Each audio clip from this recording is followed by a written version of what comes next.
Hello viewers, it's Hassan Wala and we are going to talk about Imad Wasim comeback in international cricket.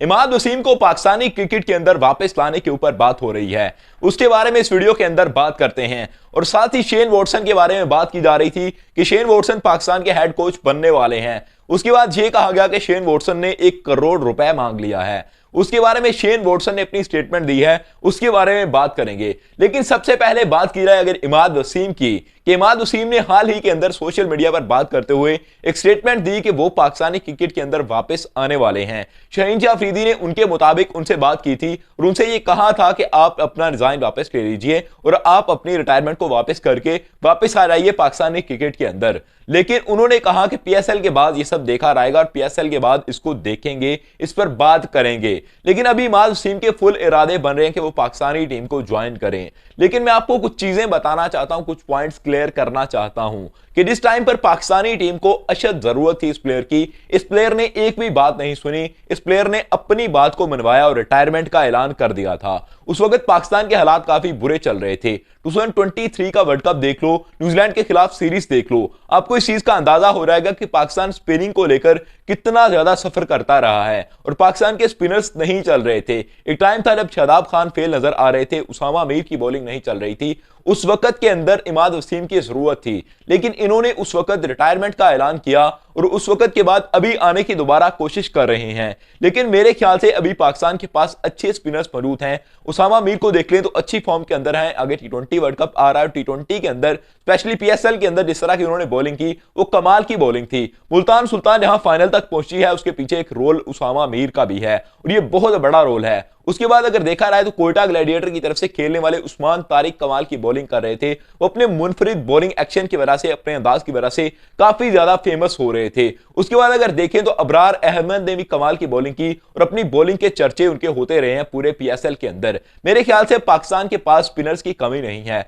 और अगर आप कहते हैं कि इमाद वसीम एक अच्छे ऑलराउंडर हैं तो सिर्फ कल के एक मैच को छोड़ दीजिए जो कि पेशावर ज़ल्मी के खिलाफ खेला। उसके अलावा इन्होंने किया ही क्या है, 7 मैचों के अंदर 48 रन स्कोर किए, 8 का एवरेज था। और अब भी अगर बात करें तो 8 मैचेस ये खेल चुके हैं। 8 मैचेस के अंदर 59 इनका बेस्ट स्कोर है। उसके बाद इन्होंने 30 रन सबसे ज्यादा किए हैं। इन्होंने 107 रन अभी तक टोटल बनाए हैं 8 मैचेस के अंदर और 13-14 का इनका एवरेज बनता है। ये एवरेज मेरे ख्याल से टी20 के अंदर कुछ भी नहीं। जब आपका स्ट्राइक रेट काफी लो हो, यानी कि 113-12 तक फेर रहा हो और आप मिडिल ऑर्डर के अंदर बैटिंग कर रहे हो, तो ये चीजें सूटेबल नहीं रहती।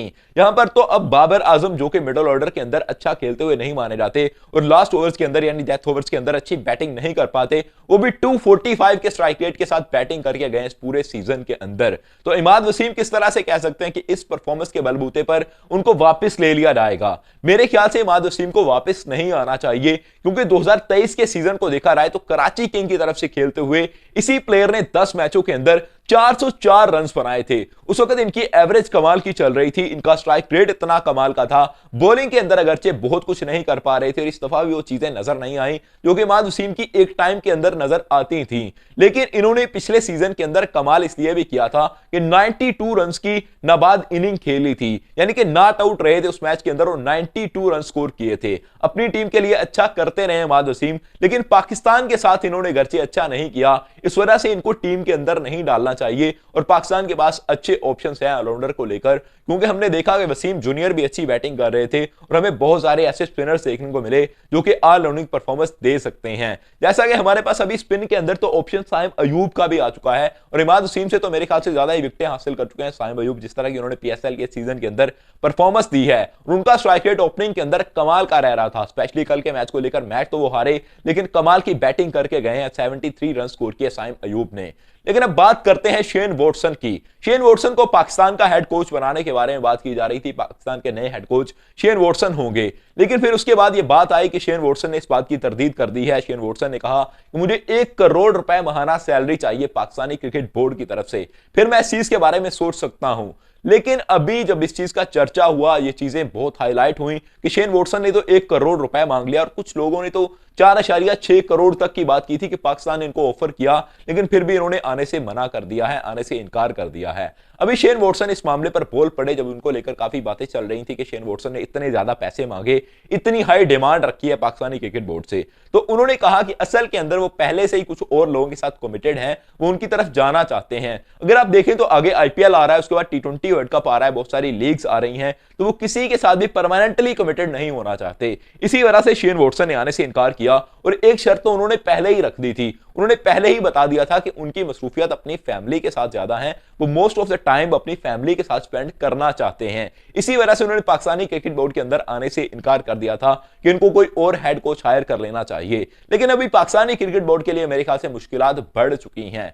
पाकिस्तान के जो प्लेयर्स हैं, साबका प्लेयर्स हैं, उनको दूसरे मुल्कों वाले तो हायर कर लेते हैं, वहां जाकर अच्छा कर भी लेते हैं। जैसे पाकिस्तान के लाहौर कलंदर के बॉलिंग कोच थे आकब जावेद, उनको अभी श्रीलंकन क्रिकेट बोर्ड ने हायर कर लिया और श्रीलंका की क्रिकेट के वो फास्ट बॉलिंग के कोच होंगे, यानी कि वहां जाकर पाकिस्तान के जो कोच हैं वो रह सकते हैं लेकिन पाकिस्तानी टीम की कोचिंग नहीं कर सकते। ये बातें काफी गलत हैं, ये मेरे समझ में नहीं आ रही कि इससे पहले हमने मुश्ताक अहमद को देखा था कि वो भी जाकर अफगानिस्तान के अंदर, श्रीलंका के अंदर कोचिंग कर रहे थे, और अभी हमने देखा कि लाहौर कलंदर के जो कोच हैं, बॉलिंग कोच, वो भी श्रीलंका के अंदर पहुंच चुके हैं कोचिंग करने के लिए और उनके साथ कमिटेड हो चुके हैं। लेकिन पाकिस्तानी क्रिकेट बोर्ड अपने प्लेयर्स को क्यों हायर नहीं करता?